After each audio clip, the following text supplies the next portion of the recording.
Imagine living in a place buried under snow for months on end, with no running water and no bathrooms like we know them. And here's the question that stumps anyone. How do the Inuit take care of their business? I'll cover all the ways they manage, whether they're on a hunting trip or at home in their icy shelters. But it's not really about where they do it. That's only the beginning. The real surprise unfolds at the very end, when you find out what happens after they're done. First, during long hunting trips, they used portable containers or basic bags that could be used and then buried away from the path. There were clear rules: stay away from the village, respect hunting grounds, and cover up any traces afterward. This way, they protected nature and continued their journey safely. Now, at home, there are no indoor toilets in the igloos. Any hole in the ice quickly becomes a source of cold and odor, and could even attract dangerous animals. So the first solution was simple: go outside, even in extreme conditions, and find a spot sheltered from the wind. You might think this sounds ordinary, but imagine standing in temperatures dozens of degrees below zero. Every second counts to avoid frostbite. Here's how they managed in 3 scenarios: when the weather was mild, less harsh, or extremely severe.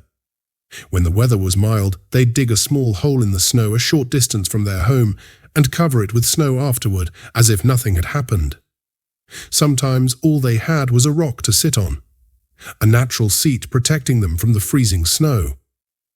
Another method was more primitive, stacking stones to create a small wall for some privacy and wind protection.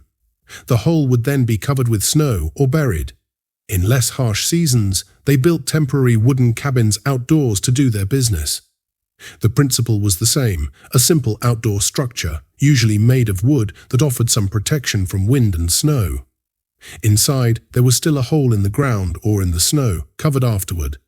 It was basically an upgraded version of the basic snow hole, giving privacy and some shelter from the cold. But what if the weather was stormy and extremely harsh, especially during the long, dark nights? Going outside might be impossible. That's when the second solution came into play: simple indoor containers, a wooden or metal bucket used as a temporary toilet, later emptied outside at the first opportunity.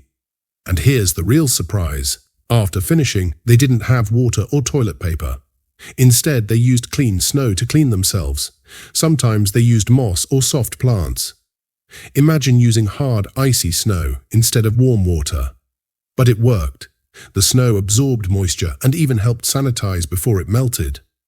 In modern times, many Inuit now live in wooden or stone houses with proper toilets.